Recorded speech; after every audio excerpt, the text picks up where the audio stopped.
మనము దేవుని యొక్క సంఘము, దాని యొక్క పరిచర్య విధానము, సంఘ పెద్దలు ఎలా ఉండాలి అనేటువంటి విషయాలు కూడా మనం చూస్తూ ఉన్నాం. అయితే ఇక్కడ మొట్టమొదటిదిగా నేను కొన్ని స్లైడ్స్ కొంచెం ప్రిపేర్ చేశాను.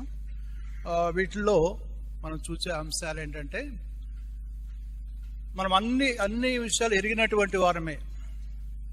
ఒక వ్యక్తి ఇలా మాట్లాడాడు ఏంటంటే, ఇంతకుముందు ఇక్కడ ఉన్న వాళ్ళందరూ SSLC అని తెలుసు అనుకున్నాను. చదివారు కదా SSLC? SSLC అంటే ఏంటి అని అంటే, స్టాప్ స్టడీయింగ్, లెర్న్ కుకింగ్ అంట. ఏంటి? Stop study, learn cooking. మనం చేయాల్సిన పని అదే. నేర్చుకున్నాం చాలా. ఇప్పుడు ఏం చేయాలి? కుక్ చేసి అందరికి వడ్డించాలి కదా. సంఘములో ఎవరెవరికి ఎటువంటి ఆహారం అవసరమో అది ఎరిగి వారికి ఆహారము ఇవ్వాలి మనం. ఉదాహరణకి చెప్తాను. క్రొత్తగా జన్మించిన శిశువులకు ఏం కావాలి? యవనస్తులకు ఏం కావాలి? బలమైన ఆహారం కావాలి. పెద్దవాళ్ళకి ఏం కావాలి? త్వరగా జీర్ణమయ్యే ఆహారం కావాలి, సాత్విక ఆహారం కావాలి కదా. సో ఇటువంటి విషయాల్లో మనము మన సంఘాల్లో ఉన్నటువంటి వారిని ఈ విధంగా చూడగలుగుతున్నామా? రక్షింపబడిన తర్వాత వారిని తీసుకొచ్చి సంఘంలో కూర్చోపెట్టి సంఘ కూడికల్లో వాళ్ళని కలిసి పనిచేయమంటున్నాం, కానీ వాళ్ళకి ప్రత్యేకత ఏమనుందా? యూత్ మీటింగ్ పెడుతున్నారు, బాగానే ఉంది కదా. యూత్ మీటింగ్ పెడుతున్నారు. మరి యూత్ కానటువంటి క్రొత్తగా జన్మించిన వాళ్ళ సంగతి ఏంటి? That we have to address కదా. కొన్ని విషయాలు మనము అవి జ్ఞాపకం చేసుకొని వాటికి మనం తర్ఫీ చేయాల్సిన అవసరం ఉందన్నమాట. మార్నింగ్ నుంచి మనం చూస్తూ ఉన్నాం ఆయా సందర్భాల్లో ఏ విధముగా పరిచర్య చేయాలనేటువంటి అంశాలు.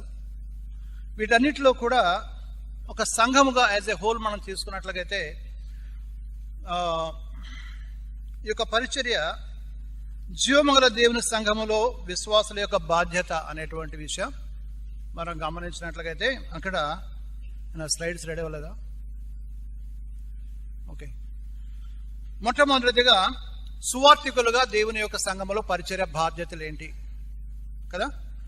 సంఘ పెద్దలుగా దేవుని యొక్క సంఘములో బాధ్యతలు ఏంటి? కాపరులు, అధ్యక్షులు, పై విచారణకర్తలు, నాయకులు, ఇవన్నీ కూడా మనం వింటున్నాం. తర్వాత పరిచారకులుగా ఉన్నటువంటి బాధ్యతలు ఏంటి? విశ్వాసులుగా ఉన్నటువంటి బాధ్యతలు ఏంటి అనేటువంటివి కూలంకషంగా ఎరిగి ఉండాలి. Why I'm telling this is to prepare next generation అన్నప్పుడు అసలు ఏ అంశాల్లో మనం వాటిని ప్రిపేర్ చేయాలి అనేటువంటిది కూడా సిద్ధపడి ఉండటం అవసరం. తర్వాత సువార్థికులు, సంఘ పెద్దల యొక్క బాధ్యతలలో ప్రత్యేక కృపావరములు గల విశ్వాసులను గుర్తించుట, ఐడెంటిఫైయింగ్ ద నెక్స్ట్ జనరేషన్ అనేటువంటి విషయానికి వచ్చినప్పుడు మొట్టమొదటి ఏం చేయాలి? సంఘములో ఉన్న విశ్వాసులలో దేవుడు ఎవరెవరికి కృపావరాలు ఇచ్చాడు అనేది మొట్టమొదట గుర్తించాల్సిన బాధ్యత ఎవరిది? మన సంఘంలో ఉన్న పెద్దలా లేకపోతే వేరే సంఘాల పెద్దలా? గుర్తిస్తున్నారా మరి? నెంబర్ 1. తర్వాత అలా గుర్తించినటువంటి వారిలో మనం ఇంకొక ప్రత్యేకత గమనించాలి. ఏంటంటే, there is a difference between skills and spiritual gifts. ఈ యొక్క వ్యత్యాసం గమనిస్తున్నామా? మనకున్నటువంటి ఆ స్కిల్స్ని తీసుకొచ్చి ఇతను కృపావరం గలవాడని ఉపయోగించుకున్నట్లయితే దానివల్ల ప్రయోజనం అనేది ఉండదు. ఆ యొక్క స్కిల్స్ అనే దాని ద్వారా ఆ వ్యక్తి ఉప్పొంగడానికి ఉపయోగపడుతుంది, కానీ కృపావరము కలిగినటువంటి వ్యక్తి తగ్గించుకొని పరిచర్య చేస్తాడు. కృపావరం కలిగిన వ్యక్తి, దేవుని వలన కృపావరం పొందిన వ్యక్తి తగ్గించుకొని పరిచర్య చేస్తాడు. That is the fruitful thing for the edification of the assembly అనేది మనం గమనించాలి. So when we identify the next generation, ఈ విషయాలు చాలా ప్రాముఖ్యంగా గమనించాల్సిన అవసరం ఉంది. ఏంటది? Whether it is a natural skill or spiritual gift అనేటువంటిది. ఆ స్పిరిచువల్ గిఫ్ట్ ఉన్నటువంటి వాళ్ళని మనం ఐడెంటిఫై చేయాలి. అట్ ద సేమ్ టైం ఆ స్పిరిచువల్ గిఫ్ట్ రావాలంటే ఏం చేయాలంటే ఆ స్పిరిచువల్ గిఫ్ట్ రావడం కోసం మనం వాళ్ళని ఎంకరేజ్ చేయాలి. What are the spiritual gifts in which they have to exercise అనేటువంటి దాన్ని మనం వాళ్ళలో ఇన్కార్పొరేట్ చేయాల్సిన అవసరం ఉన్నది. తర్వాత సంఘంలో వారిని పరిచర్య చేయటానికి తర్ఫీదునివ్వాలి. అటువంటి కృపావరాలు కలిగినటువంటి వారికి తర్ఫీదు ఇవ్వాలి. తర్వాత వాళ్ళని ప్రోత్సహించాలి.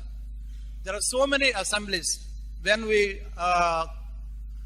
స్పీక్ టు యూత్, వాళ్ళు ఏమంటారు, అన్నా మాకు అవకాశాలు ఇవ్వటం లేదన్నా, అణిచివేస్తున్నారన్నా అనేటువంటి సందర్భాలు చాలా విన్నాం. ఇంకొక విషయము, ఏదన్నా ఒక వ్యక్తి కృపావరము కలిగి పరిచర్య భారం కలిగి ఆసక్తితో ముందుకు వస్తే ఏం చేస్తున్నారు? నిరుత్సాహపరుస్తున్నారు, విమర్శిస్తుంటున్నారు, వాళ్ళని వెనక్కి లాగుతున్నారు. ఇవన్నీ నేను కొత్త విషయాలు చెప్పట్లేదు, మీకు తెలిసిన విషయాలే కదా. అంటే అన్ని సంఘాలలో జరుగుతున్నాయి అంటలేదు నేను, కానీ కొన్ని సంఘాల్లో అలాంటివి జరుగుతున్నాయి.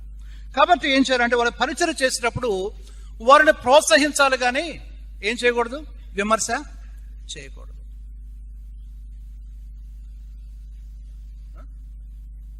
మొబైల్లో ఉన్నాయి,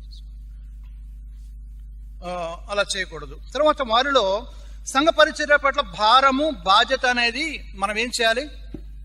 ఇన్కార్పొరేట్ చేయాలి.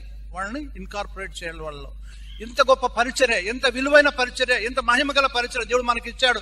కాబట్టి మీరు వచ్చి ఈ పరిచర్య చేయాలని వారిని ప్రోత్సహించాల్సిన అవసరం ఉంది అనేది గమనించాలి. తర్వాత వారు ఆ పరిచర్యలో ఉంటుండగా వారి యోగ్యత, పవిత్ర జీవితము, సామర్థ్యము, నమ్మకత్వాన్ని పరీక్ష చేస్తూ ఉండాలి. అలాగా పరిచర్యలో నమ్మకంగా ఉండి సామర్థ్యం కలిగినటువంటి వారిని ఏం చేయాలి? తరువాత ఇంకో బాధ్యతకి వారిని అప్పగించడానికి చూడవచ్చు. తర్వాత మనం చూద్దాం. ఇంకోటి ఏంటంటే, ఈ విధమైనటువంటి పరిచర్య చేసేటప్పుడు సంఘములో వాళ్ళు ఎక్కడ నేర్చుకుంటారు? Where they will learn all these things. ఎక్కడ నేర్చుకుంటారు? మనం వింటూ ఉన్నాం ఇప్పుడు మన ప్రసంగాల్లో.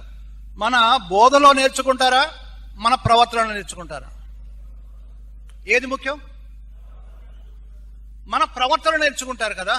అలాంటప్పుడు సంఘములో ముందుగా ఉన్నటువంటి నాయకులుగా ఉండి పెద్దలుగా ఉన్నటువంటి వాళ్ళకి ఎంత బాధ్యత, ఎంత భారం ఉంది. దేని గురించి? బోధించడానికి కాదు, మాదిరి చూపించడం కోసం. There we are utterly failing. ఆ విషయం మనం గమనిస్తే ఆయన ప్రోత్సహిస్తున్నాడు. మాటలోను ప్రవర్తనలోను తిమోతికి చెప్తున్నాడు. ప్రేమలోను, విశ్వాసములోను, పవిత్రతలోను, చదువుటయందు, హెచ్చరించలేదు, బోధించలేదు, ఐక్యత, సమాధానమందు, సహమునందు, దీర్ఘశాంతమునందు, వినయమునందు, సాత్వికమునందు మాదిరిగా ఉండాలి. ఎవరు ఉండాలి? పరిచారకులు కాదు. ఎవరు ఉండాలి మాదిరిగా? సంఘ పెద్దలు ఉండాలి, నాయకులుగా ఉన్నవారు ఉండాలి. అవునా? సో మీరు గమనించండి, నేను ఇక్కడ ఇవి జ్ఞాపకం చేస్తున్నా, మీకే కొత్త విషయాలు నేను చెప్పడం లేదు. జస్ట్ ఆ విషయాలు మరలా మీకు జ్ఞాపకం చేస్తున్నాను అంతే. ఎందుకనంటే ఒకసారి మనం ఆలోచన చేసి నెక్స్ట్ జనరేషన్ని మనము చక్కగా ప్రభు పరిచయం చక్కగా చేయడానికి తర్ఫీదు చేయాలి, సిద్ధపరచాలి అని అంటే మొట్టమొదట చేయవలసినటువంటి ద గ్రౌండ్ లెవెల్లో మనము పునాదులు సరిగ్గా వేయాల్సిన అవసరం ఉంది. కాబట్టి ఈ విషయాలు మరో జ్ఞాపకం చేస్తున్నాను. మీకు తెలియని విషయాలని కాదు ఇవి. తర్వాత పై విచారణ చేసేటువంటి విషయంలో ఎలాగా పేతురు పత్రికలో మనం వింటా ఉన్నాం 5వ అధ్యాయంలో. ఎలాగంట పై విచారణ చేయొచ్చు, మందన కాయాలి, మాదిరి అయిన సంఘ బాధ్యతలు మాదిరైన పరిచయం చేయాలి, బలిమి చేత కాదు ఇష్టపూర్వకంగా చేయాలి, దుర్లాభాపేక్షత కాదు సిద్ధ మనసుతో చేయాలి, మందకు ప్రభువులే కాదు మాదిరిగా ఉండాలి. సరే, ఇక్కడ ఒక విషయం చూద్దాం. ఇందాక మార్నింగ్ మాట సెషన్స్ ఉన్నటువంటి విషయాలను మళ్ళీ ఒకసారి జ్ఞాపకం చేస్తున్నాను. అన్న చెప్తూ అన్నాడు ఏంటంటే there are no super elders. ఉన్నారా? సూపర్ ఎల్డర్స్ ఉన్నారా? లేరా? నిజంగా చెప్పండి, ఉన్నారా లేరా? వాక్యం చెప్తండి, ఉండకూడదు. మరి మనలో ఏముంది? ఉన్నారు. ఎవరున్నారు సూపర్ ఎల్డర్స్? ఎవరి దగ్గర డబ్బు ఉంటుందో, అంతేనా? ఎవరు అధికారాన్ని గట్టిగా చలాయించగలుగుతారో. ఇక్కడ గమనించండి, we are utterly failing what the scripture is telling to us. దేవుని యొక్క వాక్యం ఏం బోధిస్తుందో దాన్ని అనుసరించడంలో పూర్తిగా విఫలమవుతూ ఉన్నాం. అండ్ మోరోవర్, సంఘానికి వెళ్తే సంఘంలో ముఖ్యమైన వ్యక్తి ఎవరు అంటే ఎవరు చెప్తారు? అధికారం ఎక్కువగా చలాయించే పెద్దల గురించి చెప్తారా లేదా? చెప్తారు లేదా? ఎవరైనా చెప్తే నాకు చెప్పకుండా ఎట్లా వచ్చావు లోపలికి అంటారు లేదా? సంఘంలో అతి ప్రాముఖ్యమైన వ్యక్తి ఎవరు? మాకు ఒకసారి ఎంబీబీఎస్ చదివేటప్పుడు హాస్పిటల్లో డాక్టర్ గారు ఒక క్వశ్చన్ అడిగారు. మెడికల్ సూపరింటెండెంట్ ఉన్నారు, డీన్ ఉన్నారు, తర్వాత స్టాఫ్ ఉన్నారు, ప్రొఫెసర్స్ ఉన్నారు. ఎవరు ఇంపార్టెంట్ పర్సన్ హాస్పిటల్లో అంటే ఎవరున్నారు? హాస్పిటల్ ఇంపార్టెంట్ పర్సన్ విఐపి ఎవరు అంటే ఎవరు? The patient is VIP. Patient is VIP. ఆ పేషెంట్ ఉన్నాడు కాబట్టి నువ్వు పరిచయకి ఇక్కడ ఉన్నావు. Otherwise what is work here? అలాగే సంఘములో విశ్వాసులను దేవుడు సురక్తమించి సంపాదించిన సంఘములో తన సురక్తమించి సంపాదించిన విశ్వాసికి పరిచయం చేయడానికి దేవుడు మనల్ని ఉంచాడా లేదా? పెద్దల బాధ్యత ఏంటి? ప్రతి విశ్వాసిని కూడా ఎలాగా క్రీస్తు యేసు కలిగిన సంపూర్ణత సమానమైన సంపూర్ణత కలవారగు వరకు పెంచేటువంటి బాధ్యత. ఈ రోజుల్లో ఏది ఘనంగా ఉంటుందో అదే మనం కోరుకుంటాం, కానీ ఏది చాలా దీనంగా చేయాలని మనం కోరుకోవటం లేదు. ప్రభు చెప్పాడు, మీలో ప్రముఖుడై ఉండవాడు గౌరవాడు ఏం చేయాలంట? మీకు పరిచారకుడుగా ఉండాలి. మీలో ప్రముఖుడుగా ఉన్న గౌరవాడు మీకు దాసుడై ఉండాలి. So what we have to learn? We should learn to minister and we should learn to be a servant or a slave. ఆ విధంగా మనం తగ్గించుకుంటే గానీ ప్రభు ఇచ్చిన ఘనమైన పరిచర్యలో మనం ప్రయోజనకరమైన పాత్రలుగా ఉండలేము అనేటువంటిది చాలా ముఖ్యమైన విషయం. అదే సమయంలో ఇంకా ఏమంటాడంటే, మనకు లేఖనాల్లో మాదిరి అనే మనం చూస్తాం. ఏంటంటే మోషే తర్వాత ఎవరున్నారు? యెహోషువని ఎవరు పెట్టారు? దేవుడే కదా, దేవుడే ఏర్పాటు చేశాడు. యెహోషువ ఉన్నాడు, అతనికి అప్పగించు బాధ్యత అన్నాడు. అవునా? దానికంటే ముందే యెహోషువ పనులు నిమగ్నమై ఉన్నాడు. తర్వాత ఏలియా తర్వాత ఎలీషాని ఉంచాడు. తర్వాత పౌలు దగ్గర పరిచయం చేసిన వాళ్ళు తీతు అనేటువంటి వారు, ఎపఫ్రా అందరూ ఉన్నారు, యవనస్తులు.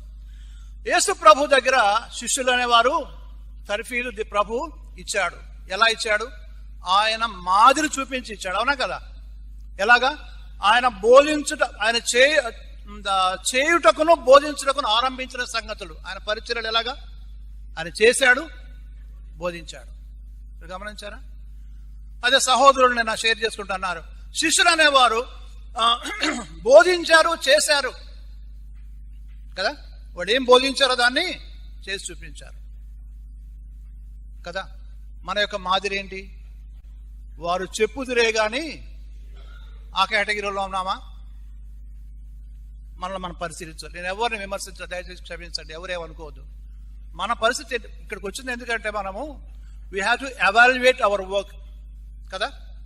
మనము ఏం చేస్తున్నాము, ఏం చేయాలి, how better we can serve the lord అనేటువంటి దాని గురించి మనం ఇక్కడ ఆలోచించడానికి వచ్చాం. యేసు ప్రభు యొక్క మాదిరులు చాలా ఉన్నాయి కదా, అందరికీ తెలిసిన విషయాలే అవి. వాటి గురించి నేను అంటే బాప్తిసం విషయంలోనేమి, ప్రార్థన విషయంలో, పరిచర్య విషయంలో, సువార్త ప్రకటన విషయంలో, తగ్గింపు జీవిత విషయంలో, దాతృత్వ విషయంలో, క్షమాపణ విషయంలో, సాత్విక విషయంలో, ప్రేమ విషయంలో, తండ్రి చిత్త నెరవేర్చే విషయంలో, ఇవన్నీ కూడా ప్రభు యొక్క జీవితాన్ని మనం స్టడీ చేస్తూ ఉంటే అవే మన మాదిరి. సంఘ పెద్దలు ఆ మాదిరిని సంఘానికి చూపించాలి. ఎక్కడ చూస్తారు? సంఘం ఎక్కడ నేర్చుకుంటారు? మీటింగ్స్లోనా, కాన్ఫరెన్స్లోనా? ఎక్కడ నేర్చుకోవాలి? సంఘ పెద్దలే చూపించాలి. ఇక్కడ గమనించండి, మన విశ్వాసులంగా మనం ఏం చేయాలంటే, సంఘ పెద్దలుగా ఏం చేయాలంటే మాదిరి అనేది చూపించాలి. తల్లిదండ్రులు ఏం చేస్తారు? ఇలా చేయాలి అని చూపించి నేర్పిస్తారు పిల్లలకి కదా. అలాగని ఇట్లా బ్రష్ చేసుకోరపో అని చెప్పేసి చెప్పరు, వీళ్ళు బ్రష్ చేయడం చూపించి నేర్పిస్తారు. అలాగే మనం నేర్పించాల్సిన అవసరం. ఎక్కడ నేర్చుకోవాలి? పెద్దల దగ్గర నేర్చుకుంటారు. కాబట్టి మన సమయం అయిపోతుంది. కాబట్టి ఆదిమ సంఘంలో ఉన్న మాదిరులు అనేవి ఉన్నాయి. ప్రార్థన వాక్యము బోధించుట. ఇక్కడ ఒక విషయం గమనించండి. ఒకటి, సంఘ పరిచర్యలో అయ్యా దయచేసి మనిషిని ఎవరేమో అనుకోవద్దు, సంఘ పెద్దలుగా ఉన్నటువంటి బాధ్యతలో ఉన్నటువంటి వాడు కొంచెం చేయి చూపించండి.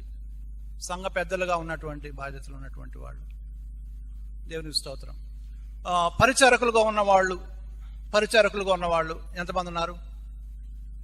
ఓకే. సువార్థికులుగా ఉన్నవారు ఎంతమంది ఉన్నారు? అమ్మ చాలా మంది ఉన్నారు.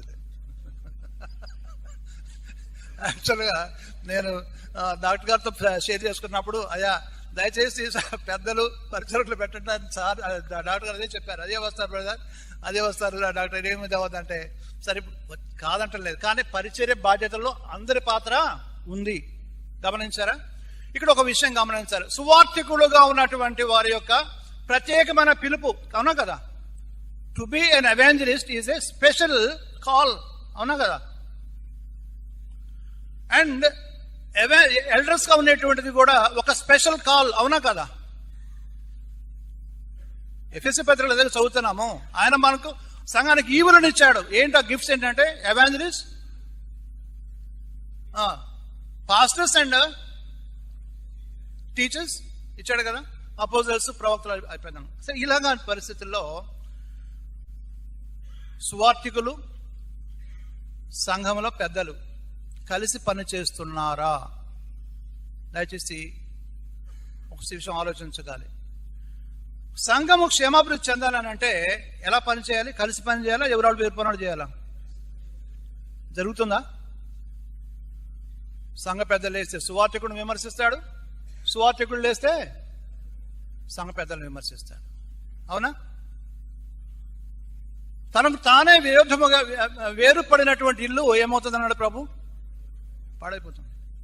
ఆ సంగతులు మనం చూస్తున్నాం. సంఘాలు ఎందుకు ఎక్కడి నుంచి మార్పు రావట్లేదంటే ఇదే కారణాలు. తర్వాత నెక్స్ట్ ఏంటంటే అపోస్తులైన పౌలు యొక్క మాదిరి జీవితాన్ని మనం అన్న చక్కగా చెప్పాడు. మాదిరి గురించి నేను దాని గురించి ఆయన సగం పరిమితి తగ్గించాడు నాకు. తర్వాత పరిచారకులుగా ఉన్నవారు అభ్యసించవలసినటువంటి, ప్రాక్టీస్ చేయాల్సినటువంటి విషయం ఏంటంటే మీ పైన నాయకులుగా ఉన్న వారిని మనన చేసి ప్రేమతో మిక్కిలి వారిని ఘనముగా ఎంచాలి. తెసలోనికీయులకు రాసిన పత్రిక 5వ అధ్యాయం 11వ వచనం. మరి ఆ ఒబీడియన్స్ ఉంటుందా? తర్వాత వారిని ఘనముగా ఎంచేటువంటి ఆలోచన ఉంటుందా? బాగుగా పాలన చేయ పెద్దలను రెట్టింపు సన్మానం పాత్రలుగా ఎంచాలి. ఎంచుతున్నారా? బాగుగా పాలన చేసే పెద్దలు ఉన్నారా? అసలు అది ముఖ్యం కదా. పక్షపాతంగా పాలించే పెద్దలు ఉన్నారా? ఇవన్నీ కంప్లైంట్స్ అండి. కాబట్టి బాగుగా పాలన చేసే పెద్దలుగా ఉండాలి. వారి ప్రవర్తన ఫలమును శ్రద్ధగా తలపోసుకొని వారి విశ్వాసం అనుసరించిన హెబ్రీ పత్రిక 13వ అధ్యాయం 7వ వచనం తెలుసు మనకి. వారికి లోబడి ఉండు, హెబ్రీ పత్రిక 13వ అధ్యాయం 17వ వచనం తెలుసు కదా. తర్వాత ఇక్కడ మనం గమనించినట్లయితే ఈ విధంగా సంఘ పరిచారకులైన వారు లోబడి ఆ పరిచయం చేస్తూ మంచి పదవిని దొడ్డ పనిని ఆపేక్షించుట అనేటువంటిది మనం చూస్తాం. మీ టైం అయిపోతుంది డాక్టర్ గారు. Just 2 minutes. ఇన్ని బోధలు ఉన్నాయి కదా, ఇంత చక్కగా బోధలు ఉన్నాయి కదా. అదే దేర్ ఈజ్ ఎ క్వశ్చన్. ఎంత చక్కని బోధలు ఉన్నా కానీ యేసు ప్రభు చెప్పినటువంటి మత్తయి సువార్త 13వ అధ్యాయంలో ఒక ప్రశ్న, ఈ గురుగులు ఎక్కడివి? అయ్యా నువ్వు మంచి విత్తనాలు విత్తావు కదా, ఈ గురుగులు ఎక్కడివి? హెబ్రీ పత్రిక 12వ అధ్యాయం అంటాడు, ఈ చేదైన వేళ్ళు ఎక్కడివి? చేదైన వేళ్ళు అపవిత్రపరుస్తూ ఉన్నాయి సంఘాల్లో, ఎక్కడివి? తర్వాత మీలో క్రూరమైన తోడేళ్లు ప్రవేశిస్తాయి, ఎక్కడివి తోడేళ్లు? మిమ్మల్ని తోడేళ్ల మధ్య గొర్రె పిల్లల మధ్య పంపుతున్నాను, బయట ఉన్న తోడేదారు పంపించాడు ప్రభు. ఇప్పుడు తోడేళ్ళు ఎక్కడికి వచ్చినాయి? ఏం కలుగు చేస్తున్నాయి?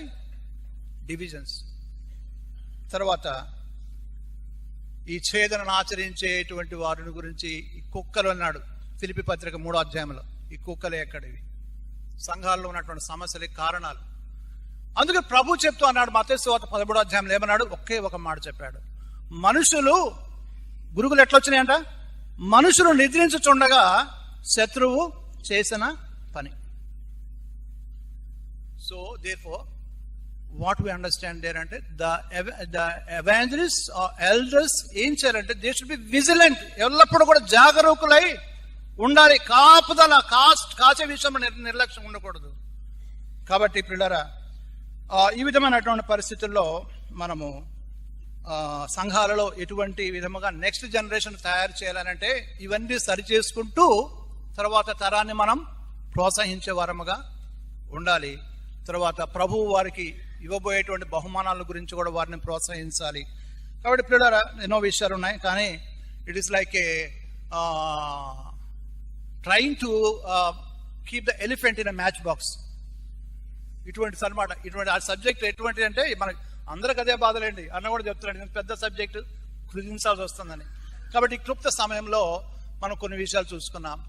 వాట్ షుడ్ వీ డూ, మనం ఇప్పుడు ఏమి చేయాలి కదా. We should be vigilant. ఇంకేం చేయాలి, మనం ఎలా ఉండాలి, మనము కలిసి పనిచేయాలి, సమ్మతితో కలిసి పనిచేయాలి, సహకారంతో ప్రభు పనిచేయాలి, సమన్వయంతో పనిచేయాలి. సంఘంలో సువార్థికులు, పెద్దలు, పరిచయం కలిసి ప్రాముఖ్యమైన నిర్ణయాలు తీసుకోవాలి. తర్వాత ఏక మనస్సు కలిగి ప్రార్థించుటకు ప్రత్యేక సమయాన్ని కేటాయించాలి. That's what I want emphasize more on this page. ఏంటంటే సంఘములో సంఘ పెద్దలు కలిసి ప్రార్థన చేస్తున్నారా? Very few places. దయచేసి మీ సంఘాల్లో ఈ ప్రాక్టీస్ అలవాటు చేసుకోండి, చాలా సమస్యలు తీరిపోతాయి. కలిసి సమాలోచన చేసి నిర్ణయాలు తీసుకోవాలి. సంఘంలో ఒక వ్యక్తి చెప్పిన మాటను ఎదిరించే వాళ్ళు ఉంటారు, కానీ కలెక్టివ్ గా సంఘ పెద్దలు తీసుకున్న నిర్ణయాన్ని nobody can oppose. That is the authority కదా. తర్వాత సంఘంలో పెద్దలు, సువార్థికులను కూడా ఎవరైనా కానీ ఒకరి కంటే ఎదుటి వాడిని ఘనముగా ఎంచి లోబడి ఉండటం అనేది వీ షుడ్ ప్రాక్టీస్, అలవాటు చేసుకోవాలి. ఇలా చేయటం ద్వారా దేవుని యొక్క సంఘాలలో రాబోయే తరానికి మనం ఒక మంచి మాదిరిని చూపించడం వాళ్ళం అవుతాము.